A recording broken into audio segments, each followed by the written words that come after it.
Bonjour à tout le monde. Tout d'abord, je tiens à remercier les organisateurs de ces colloques de m'avoir donné l'opportunité d'y participer. Les résultats que je vais présenter aujourd'hui sont une première approche de la perception de la peur à la période paléo-babylonienne à partir des lettres et utilisant la base de données en ligne Archivab. Donc, dans le futur, il faudra ajouter des données provenant d'autres types de textes et d'autres publications, et donc par exemple la nouvelle publication de Jean-Marie Durand qui est apparue aujourd'hui. Ces résultats font partie d'une étude dont l'objectif est d'étudier les émotions liées à la guerre. Donc, tout d'abord, je pense que c'est intéressant de nous demander qu'est-ce que les émotions. Cependant, les études en psychologie, en anthropologie et en sociologie ne parviennent pas à un consensus sur la définition technique d'émotion, bien que la définition générale soit acceptée par tous.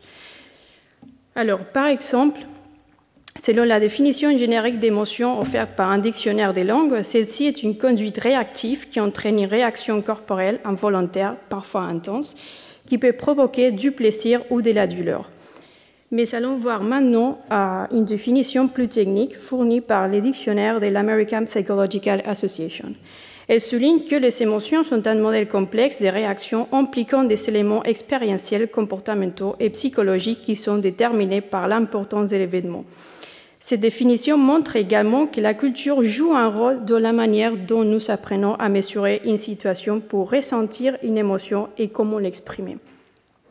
À partir de la dernière définition, on peut conclure donc que les émotions sont liées au corps, mais elles sont également culturelles car elles sont influencées et même influencées par les normes sociales et culturelles.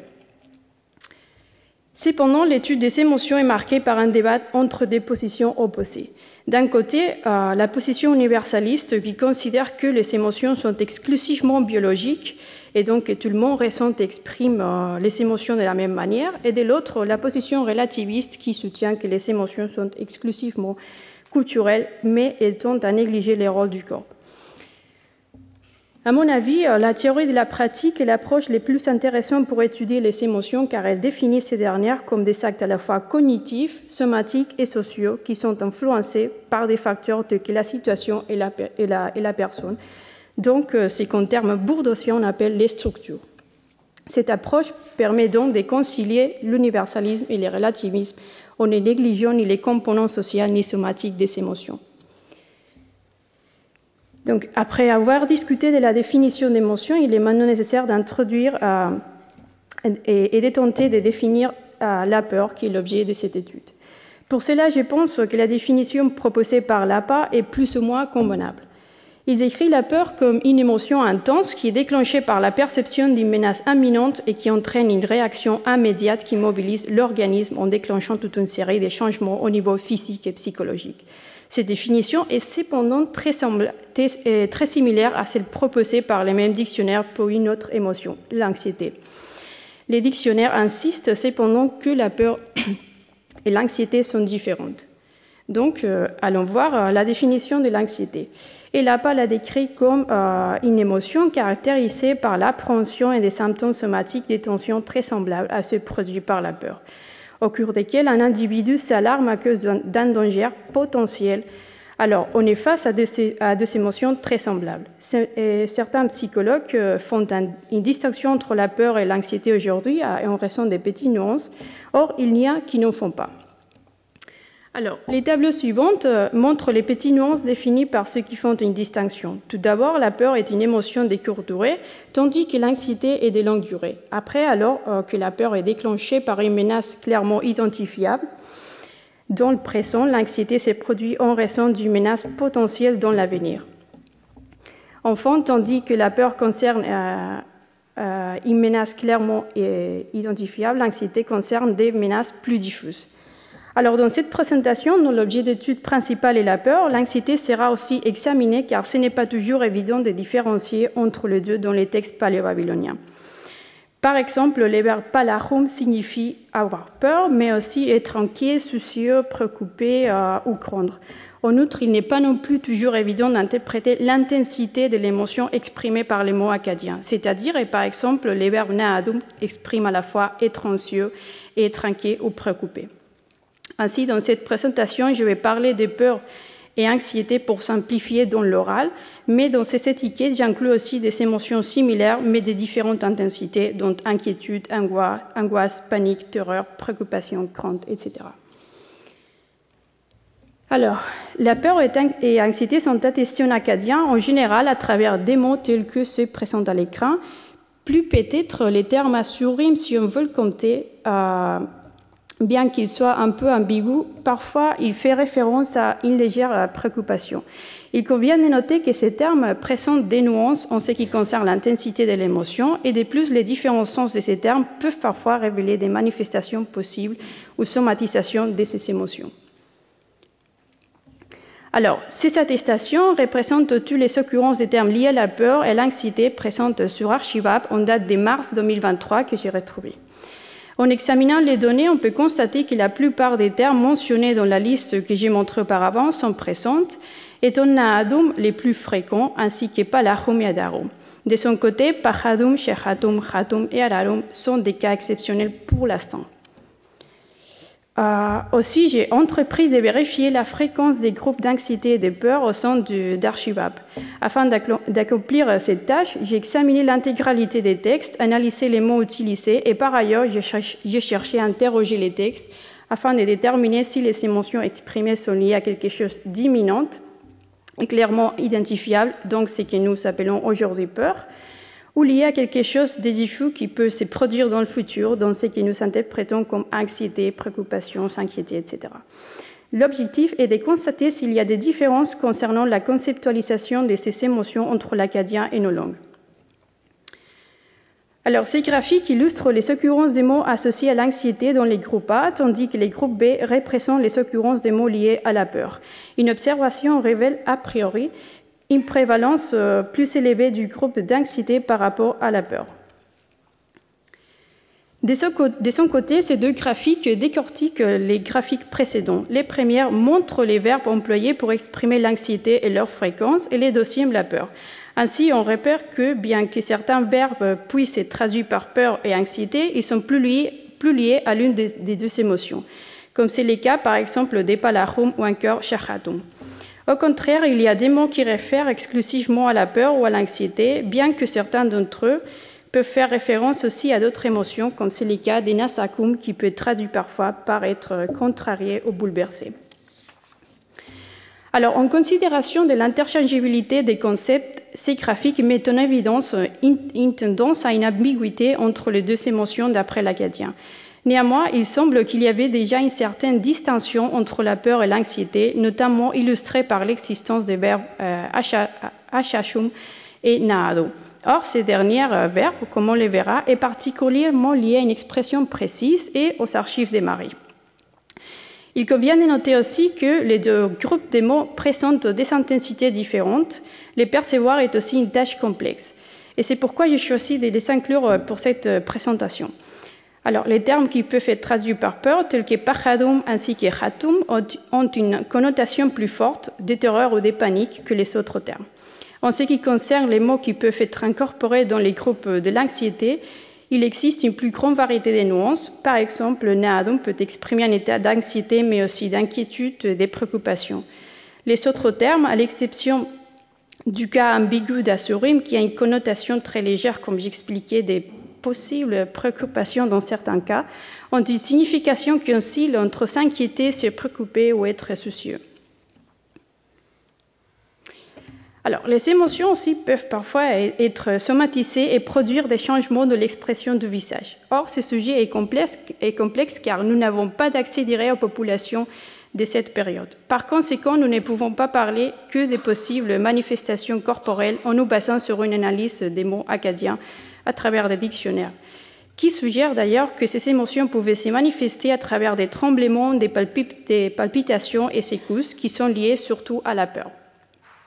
En ce qui concerne les mots qui sont plus liés à l'anxiété, on souligne dans certains cas, comme Naadum, un état peut être lié à l'hypervigilance, et aussi pour les cas des Hashum, on repère un lien avec être physiquement inquiet ou même trembler. Il existe également deux mots liés au sens de s'obscurcir, à savoir adarum et taracum. Il est possible donc de se demander si la peur et l'anxiété étaient visibles par des changements dans la coloration du visage, par exemple. Toutefois, comme il a été souligné dans les études sur les couleurs, il ne faut pas comprendre qu'adarum et taracum font référence à une couleur obscure telle que les noirs ou les rouges foncés, mais plutôt à l'absence de luminosité ou d'éclat. Or, cela est aussi intéressant pour nous, car si les gens perçoivent un manque de luminosité ou d'éclat, c'est probablement dans le visage qu'ils les perçoivent, et donc il existait probablement un changement dans l'expression habituelle de l'individu. Toutefois, il est difficile d'établir exactement quel changement se produisait. Alors, à part cela, les lettres paléo-babyloniennes révèlent que ces termes sont parfois associés à une partie du corps, les libum, qui peut faire référence au corps, au ventre, aux entrailles ou à l'esprit. Cela permet de comprendre que ces émotions étaient ressenties dans cette région du corps. À part du libum, on ne retrouve pas de mention d'autres parties du corps dans ces contextes, et bien que la peur et l'anxiété soient parfois associées au terme libum, leur association n'est pas systématique dans Sarchivab. En examinant les termes associés au libum, on remarque une forte tendance à l'utilisation du verbe naadum, représentant plus de la moitié des attestations de ces verbes. Les résultats soulignent également que, bien que les lettres étudiées contiennent peu d'émotions mentionnées à partir des substantifs, ceux-ci ne sont pas souvent liés au terme libum, à l'exception des nisictum, qui est attesté une seule fois et pour lesquels aucune tendance ne peut être observée. Un dernier aspect important à souligner concerne la répartition géographique de l'emploi du terme libum, dont la majorité des attestations provient de la Haute-Mésopotamie, mais particulièrement des Marish. Cela soulève la question de savoir si cette tendance est liée à une différence entre la Haute-Mésopotamie, ou plutôt Marish, d'un côté, et la Basse-Mésopotamie de l'autre, ou plutôt à une différence dans les thèmes des textes, ceux de la Basse-Mésopotamie étant davantage axés sur les affaires commerciales et la gestion des terres agricoles, tandis que les autres concernent spécialement les affaires militaires. Alors, les sources de la peur et l'anxiété des habitants de la zone syro-mésopotamienne peuvent être repérées dans les textes étudiés. Des étiquettes très générales ont cependant été créées pour synthétiser ces sujets et montrer la grande variété des contextes. Il n'a pas été fait de distinction, cette fois-ci, entre les groupes de peur et anxiété, étant donné que pour cette présentation, je ne peux pas exposer cas par cas. Donc, mais on décortiquera un cas précis. Alors, les graphiques ici présentés montrent qu'en effet, les sources de peur et d'anxiété étaient très variées. Les premiers groupes comprennent des sujets très divers qui ne se répètent qu'une seule fois dans les textes étudiés, comme par exemple l'inscription d'une personne comme don. Les groupes suivants montrent que les gens étaient inquiets ou avaient peur pour diverses raisons, telles que l'agriculture des animaux sauvages à cause des autorités, pour le bien-être des proches ou de l'état du palais, de la vie, etc. Ils pouvaient également craindre ou être soucieux pour le bien-être des animaux, notamment du bétail, aussi pour des punitions des forces de la nature, comme par exemple la crue de feu, des critiques, de la délinquance, des maladies ou la mort d'un proche, de l'économie, comme par exemple les dettes, les impôts, etc. Des violences, aussi peur ou craindre des dieux et des rêves, etc. Or, en observant ces graphiques, il est possible de constater que la peur et l'anxiété de la guerre est le sujet le plus largement documenté dans Sarchivab. Elle est suivie de près par celles liées au bien-être ou l'état de vie, temple, etc. Il est cependant important de noter que cette dernière est parfois associée au bien-être d'un individu, généralement le roi, qui est parti en campagne militaire. Ainsi, la guerre apparaît comme le sujet qui suscitait le plus de peur et d'anxiété dans ces textes. Passons maintenant à l'analyse des résultats concernant la peur et l'anxiété de la guerre, puisque c'est les cas les plus documentés. Comme le montrent les graphiques, les rois étaient les plus enclins à éprouver de la peur ou de l'anxiété en raison de la guerre, suivis par la population générale désignée dans les textes comme un groupe et des individus particuliers mentionnés par leur prénom. Ainsi, il apparaît que les civils étaient les plus susceptibles à exprimer la peur et l'anxiété concernant la guerre dans les lettres étudiées, mais le cas des rois n'est pas non plus négligeable. Bien évidemment, cela est possiblement lié à qui envoyait les lettres.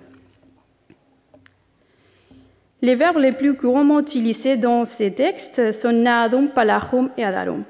Une analyse plus approfondie de ces données révèle une prédominance du verbe na'adum, donc de l'anxiété, la préoccupation, inquiétude, etc. En outre, les graphiques suivants montrent que le verbe na'adum est extrêmement lié au roi, donc qu'il s'était principalement anxieux, inquiet, préoccupé, etc. face à la guerre, tandis que la population civile, mentionnée comme un groupe, est liée à une plus grande variété de termes, en rapport spécialement avec la peur. Cela reflète aussi une tendance à un usage plutôt au singulier du verbe na'adum. Aussi, malgré la nature des textes, il faut se questionner quant à l'existence d'une distinction dans la perception et la façon de vivre la guerre entre les rois et la population. Et enfin, l'analyse de l'utilisation du verbe na'adum les plus attestées en rapport avec la guerre révèle qu'il était souvent utilisé dans sa forme négative, suggérant que les destinataires de ces lettres étaient peut-être souvent inquiets ou anxieux, mais que l'auteur cherchait à les rassurer. Ce verbe, en plus, est particulièrement lié à une expression très précise, que les corps de mon Seigneur ne s'inquiètent pas. Et cela nous sert à introduire les sujets suivants. Alors, lorsque nous ressentons de la peur, l'anxiété, que nous sommes inquiets, etc., il arrive parfois que nous ayons besoin du soutien d'autres personnes. Les textes paléo-babyloniens prouvent cela. Ils révèlent que les individus pouvaient être calmés par l'intermédiaire des mots tels que « ne t'inquiète pas », qui ont été construits à partir des verbes na'adum et nakadum notamment, étant les premiers extrêmement liés aux archives des maris et les deuxièmes à la base Mésopotamie. Ces expressions, qui faisaient souvent appel au liboum, permettaient a priori de calmer les émotions négatives. Il semblerait également que les gestes aient été utilisés pour calmer les individus, comme le suggère peut-être un texte concernant Indet où il est mentionné, au lieu de l'aider et lui dire « ne t'angoisse pas » et toucher ou caresser son menton, tu as pris sa servante en otage. Ces passages peut-être suggèrent que des gestes symboliques tels que la caresse du menton ont peut-être été employés pour calmer les personnes souffrant de la peur de façon générale, de l'anxiété, étant inquiets ou des émotions similaires. Enfin, une remarque importante concerne l'expression de la peur et l'anxiété selon les genres des individus les souffrant. Dans les textes d'Archibald, il n'y a pas de grandes différences entre les hommes et les femmes, bien que les hommes soient sous-représentés par rapport aux femmes, ils s'expriment tous les deux la peur, l'anxiété, l'inquiétude, etc. Les hommes expriment ces émotions même dans des contextes liés à la guerre, une activité masculinisée et un pilier de la masculinité hégémonique de la période paléo-babylonienne. Donc, nous voyons par exemple qu'Ami Ibal fuit un endroit par peur de la guerre, que Yasma'adu est angoissé ou paniqué à cause d'une possible attaque, que Simbrilim est inquiet ou anxieux dans des lettres en rapport avec la guerre, et que Shiptu est inquiète pour le bien-être de son époux lors des combats. Même les textes littéraires, parfois, comme l'épopée de Simbrilim, montrent certains hommes ayant peur ou étant inquiets. Alors, à partir des données exposées, il est possible de conclure pour l'instant que les concepts d'anxiété et de peur étaient exprimés en acadien et dans la base de données d'Archivap par hommes et femmes à travers d'un vaste nombre de termes comportant des intensités différentes et que la distinction entre ces deux états émotionnels était également fort ambiguë. Cependant, il est envisageable d'entreprendre une tentative afin de discerner ces émotions et de mieux appréhender leurs nuances dans nos propres cultures. Or, l'utilisation du verbe achashum et na'adum, ces dernières à Marie, qui est étroitement associée au libum, suggère qu'une distinction entre ces deux émotions était perceptible, établissant ainsi a priori un contraste pour les derniers cas avec la base Mésopotamie. Aussi, tous les termes utilisés pour désigner la peur et l'anxiété sont liés à des sujets très divers. Or, il est important de noter que la guerre émerge comme les contextes les plus fréquemment associés à ces émotions. Cette observation peut s'expliquer cependant par la nature spécifique des textes étudiés. Finalement, il est possible de conclure que la peur et l'anxiété étaient somatisées de diverses manières et qu'elles étaient perceptibles par autrui. Par conséquent, d'autres personnes pouvaient chercher à calmer les individus affectés en utilisant des mots et des gestes. Je vous remercie de votre attention.